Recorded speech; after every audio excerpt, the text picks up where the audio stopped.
سؤال من الأسئلة اللذيذة اللي كانت بتجيلنا على المنصة: هل أنا أقدر أشتغل أمن سيبراني على الرغم إن أنا ممكن أكون طالب ثانوي أو طالب مدرسة حاسبات أو درس هندسة أساسا؟ عايز أقول لك الفكرة كلها في إن الأمن السيبراني عندنا بيبدأ من الصفر. أنت مش محتاج أي أساسيات برمجية علشان تقدر تبدأ معانا، لأن إحنا ببساطة شديدة بنبدأ نشتغل على 6 محاور لمدة 6 شهور بتعلمك يعني إيه الأمن السيبراني. بنبدأ بالمحور الأولاني ده في مجال الشبكات، لأنه ببساطة شديدة المسيطر الحالي على القرن كله. يعني ببساطة ما ينفعش تقول انا دارس برمجه، انا دارس تبع حاسبات وانت مش فاهم يعني ايه شبكات، لان سواء كنت بتقدم سوفت وير او هارد وير او في حالتنا زي الامن السيبراني لازم تبقى فاهم يعني ايه شبكات علشان تقدر توصل المنتج بتاعك.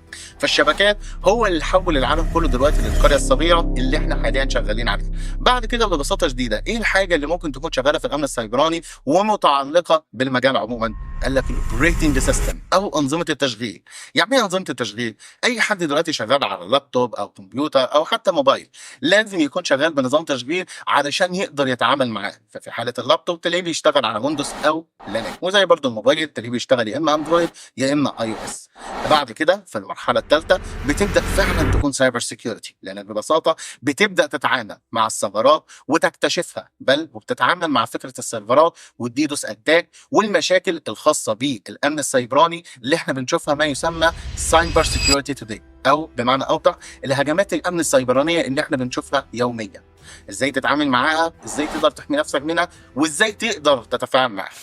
المحور الرابع بتاعنا سوشيال انجينيرنج او الهندسه الاجتماعيه، الطريقه اللي قدرت تعمل طفره في العالم الالكتروني مش العالم الامن السيبراني. فكره ان انت بتهكر واحد من غير ما تضطر انك انت تتواصل معاه، فكره ان انت بتهكر واحد من غير ما تضطر تستعمل لابتوب ولا كمبيوتر، فكره ان انت ببساطه شديده من مجرد مجموعه معلومات انت بتجمعها عنه تنتحل شخصيته قدام الجهات كلها لدرجه تظن ان هو الفيه وانت الصح.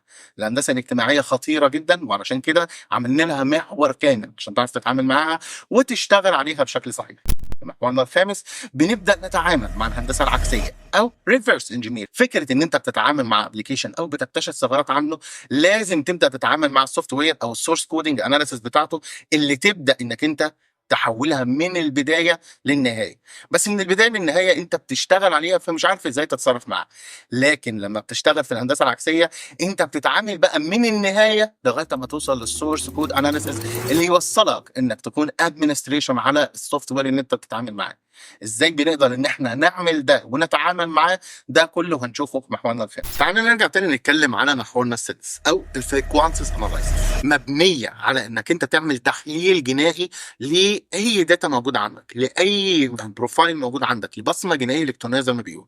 فبالتالي انت لما بتيجي تشتغل عليها او تانلايسز الداتا بتاعتها انت بتحاول انك انت توصل للسورس كود اناليسيس وتوصل ان ستيكينج ازاي تقدر تعمل عمليه اختراق ناجحه. ازاي ببساطه شديده تقدر انك انت توصل للداتا اللي تسمح لك انك انت تعرف مين هو الشخص اللي بيعمل عمليه الهجوم، مين هو الشخص اللي بيحاول ان هو يوصل لك ويتعامل معاك. فكل ده واكتر هنتعلمه في مجال الامن السيبراني في كورس سايبر سيكيورتي من A to Z من خلال 6 شهور بشكل احترافي. هتتحول من شخص مبتدئ للسايبر سيكيورتي اناليست.